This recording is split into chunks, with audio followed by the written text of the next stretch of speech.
Ang mabuting balita ng Panginoon ayon kay San Juan. Pakatandaan ninyo, hanggat hindi nahuhulog sa lupa ang butil ng trigo at namamatay, mananatili ito nag-iisa. Ngunit kung ito'y mamatay, mamumunga ito ng sagana. Ang taong nagpapahalaga sa kanyang buhay ay siyang mawawalan nito. Ngunit ang taong hindi nagpapahalaga sa kanyang buhay sa daigdig na ito ay siyang magkakaroon ng buhay na walang hanggan. Ang naghahangad na maglingkod sa akin ay dapat sumunod sa akin. At saan man ako naruroon, ay naruroon din siya. Pararangalan ng Ama ang sinumang naglilingkod sa akin. Ang mabuting balita ng Panginoon. Word of the day, hear what God has to say. Mapagpalang araw po sa inyong lahat.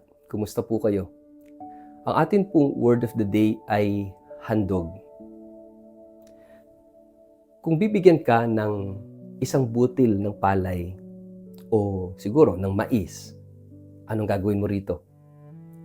Maari mo itong itago sa isang maliit na lalagyan upang hindi ito masira.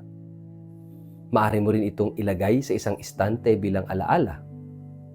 Ngunit gaano man katagal mo itong ingatan, mananatili lamang itong isang butil. Hindi ito magiging halaman, hindi ito mamumunga, hindi ito makapagbibigay ng bagong buhay. Ang isang binhi ay natutupad lamang ang kanyang layunin kapag handa itong mahulog sa lupa at tila ba mamatay. Sa unang tingin parang isang pagkawala ang nangyayari, ngunit sa mata ng Diyos, iyon ang simula ng isang masaganang buhay. Ganito rin ang ating buhay. Madalas ay gusto nating pangalagaan ang ating sarili, ang ating oras, ang ating yaman, at ang ating mga pangarap. Natatakot tayong magsakripisyo dahil iniisip nating baka tayo ang mawalan. Ngunit ipinakikita ni Jesus sa Ebanghelyo ngayon na ang tunay na buhay ay hindi natatagpuan sa paghawak kundi sa paghahandog. Ang tunay na bunga ay hindi nagmumula sa pag-iingat kundi sa pag-aalay ng sarili. Sa ating Ebanghelyo, sa araw na ito ayon kay San Juan, sinabi ni Jesus ang isang pangungusap na tila salungat sa karaniwang pag-iisip ng tao. Katotohanang sinasabi ko sa inyo, malibang mahulog sa lupa ang butil ng trigo at mamatay, ito'y mananatiling nag-iisa. Ngunit kung ito'y mamatay, ito'y magbubunga ng sagana. Sa unang pakikinig, maaring isipin nating ito ay simpleng kwento tungkol sa pagsasaka. Ngunit sa katotohanan, nagsasalita si Jesus tungkol sa kanyang sarili. Malapit na ang kanyang pagpapakasakit at kamatayan. Tulad ng isang butil ng trigo, iaalay niya ang kanyang buhay upang ang sanlibutan ay magkaroon ng kaligtasan. Ang kanyang kamatayan ay hindi magiging pagkatalo, kundi simula ng bagong buhay para sa sangkatauhan. Ngunit ang aral na ito ay hindi lamang para kay Jesus. Agad niya itong iniugnay sa buhay ng kanyang mga alagad. Sinabi niya, ang umiibig sa kanyang buhay ay mawawalan nito. Ngunit ang namumuhi sa kanyang buhay sa mundong ito ay mag-iingat nito para sa buhay na walang hanggan. Ang sino mang naglilingkod sa akin ay dapat sumunod sa akin. At dito natin matatagpuan ang salitang bumabalot sa buong Ebanghelyo, paghahandog. Napakahalaga ng handog. Ang paghahandog ay hindi lamang pagbibigay ng isang bagay. Ito'y pagbibigay ng sarili. Ito ay kusang pag-aalay ng ating oras, lakas, talento at pagmamahal alang-alang sa Diyos at sa kapwa. Ito ay pagpiling magmahal kahit may kapalit na sakripisyo. Sa mundo ngayon, ang tagumpay ay madalas na sinusukat sa dami ng ating naipon, pera, material na bagay. Mas marami kang pera, mas matagumpay ka.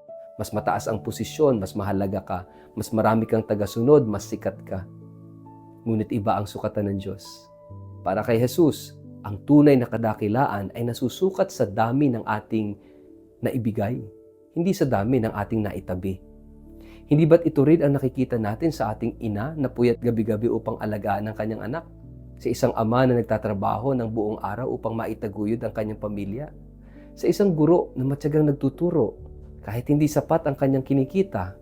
sa isang pari o relihiyosong buong pusong naglilingkod sa simbahan, sa isang voluntaryong tumutulong sa mga mahihirap nang walang hinihintay na kapalit.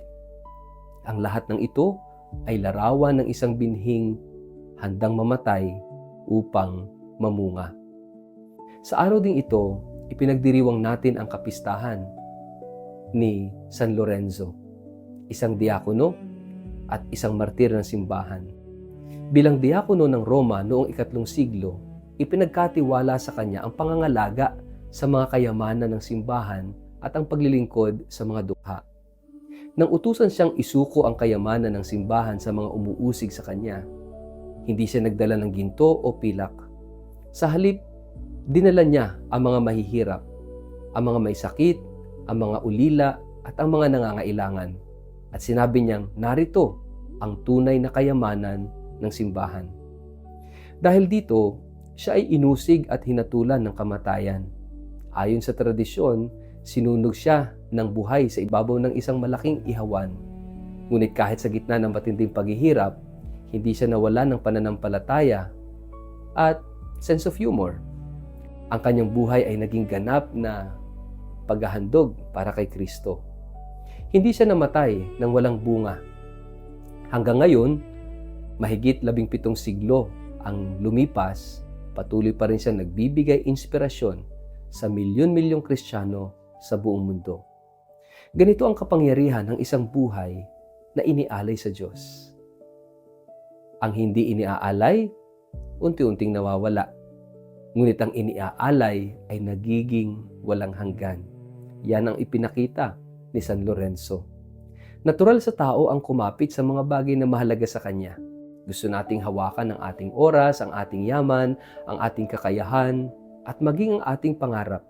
Iniisip nating kapag mas marami tayong naitabi, mas magiging panatag ang ating buhay. Ngunit ipinakikita ni Jesus ang isang kabalintunaan ng kaharian ng Diyos. Ang butil na ayaw mamatay ay nananatiling nag-iisa. Ang buhay na ayaw magbigay ay unti-unting nagiging hungkag. Ang pusong ayaw magmahal ay nananatiling malamig. Samantalang ang taong marunong maghandog ay nagiging bukal ng buhay para sa iba. Hindi nawawala ang kanyang iniaalay. Sa Diyos, ito'y namumunga ng higit pa sa kanyang inaakala. At ganito ang nangyari kay Jesus. Ganito ang nangyari kay San Lorenzo. At ganito rin ang mangyayari sa bawat isa sa atin kapag natutunan nating mag-alay, maghandog ng sarili. Marahil hindi tayo tatawagin mga martir sa pamamagitan ng pagbubuwis ng buhay, ngunit araw-araw ay tinatawag tayong maging martir ng pag-ibig sa pamamagitan ng katapatan natin, ng paglilingkod natin, ng pagpapatawad at sakripisyo para sa ating pamilya, sa ating komunidad, para sa simbahan, para sa kapwa. Ang tunay na kabanalan ay hindi lamang makikita sa mga dakilang gawa. Makikita rin ito sa maliliit na paghahandog na ginagawa ng may dakilang pag-ibig. Little things with great love. Kaya ito yung hamon sa atin, maging isang binhing namumunga. Kaya ngayong araw na ito at sa kapistahan ni San Lorenzo, tandaan natin yung salitang paghahandog. Giving our lives in love so that others may truly live. Tanungin natin ang ating sarili. Ano ang maaari kong ialay sa Diyos ngayon? Maaring ito ay ang aking oras para sa aking pamilya, ang aking kakayahan para sa simbahan, ang aking pagpapatawad sa isang taong nakasakit sa akin, ang aking pagtulong sa isang nangangailangan, ang aking katapatan sa gitna ng tukso. Walang paghahandog na maliit kapag ito'y ginagawa ng may pagmamahal. Huwag tayong matakot na maging tulad ng butil ng trigo. Maaring may mga sandaling tila may nawawala sa atin dahil sa ating pagsasakripisyo, ngunit sa mata ng Diyos, walang pag-aalay na nasasayang. Ang bawat handog na ibinibigay natin dahil kay Kristo ay nagiging binhi ng buhay na walang hanggan. Sapagat ang taong marunong maghandog ay maaaring mapagod, ngunit hindi magiging hungkag. Maaring mawalan ng maraming bagay, ngunit makatatanggap ng higit pa.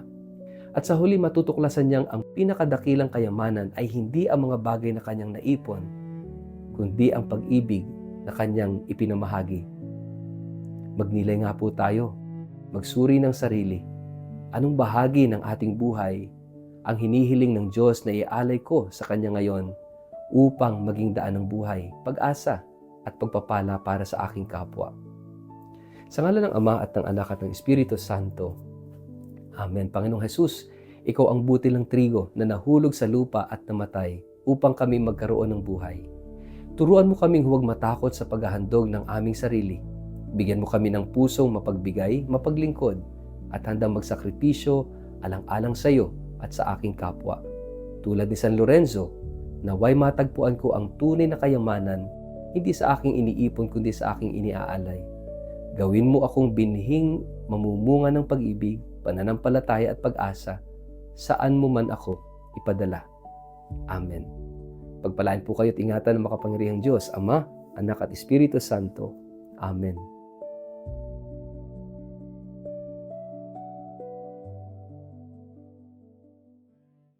Maraming salamat po sa inyong panonood. Kung ang ating Word of the Day ay naging daan upang kayo'y mapalapit sa Diyos, magkaroon ng pag-asa o makatagpo ng inspirasyon sa inyong buhay, inaanyayahan ko po kayong i-like, i-follow at i-subscribe ang ating channel. Huwag din pong kalimutang i-click ang notification bell upang lagi kayong maabisuhan sa bawat bagong pagninilay, katisismo at iba pang nilalaman na makatutulong sa ating pananampalataya. Isang maliit na pakiusap din po, kung maaari, huwag ninyong i-skip ang ating mga advertisements na lumalabas sa mga videos. Ang munting panonood ninyo ng mga ito ay malaking tulong upang maipagpatuloy natin ang ating adhikain ng online evangelization, ang pagpapalaganap ng salita ng Diyos sa mas marami pang tao sa pamamagitan ng makabuluhang digital content. Kung nais pa po ninyong maging kabahagi ng misyong ito, maaari niyo kaming suportahan sa iba't ibang paraan. Moral na suporta sa pamamagitan ng pag-like, pag-share at pag-komento sa ating mga videos. Espiritual na suporta sa pamamagitan ng inyong mga panalangin upang patuloy tayong gabayan ng Panginoon sa gawaing ito. At kung nais ninyo ring magbigay ng pinansyal na suporta, malaking tulong ito upang mapabuti pa natin ang kalidad ng ating mga kagamitan, produksyon at mga programang naghahatid ng mabuting balita sa mas maraming tao. Sama-sama nating ipalaganap ang liwanag ng salita ng Diyos sa digital na mundo. Muli, maraming salamat po sa inyong pagmamahal, pagtitiwala at patuloy na pakikiisa sa misyong ito. God bless you at magkita-kita po tayo muli sa susunod na episode ng Word of the Day.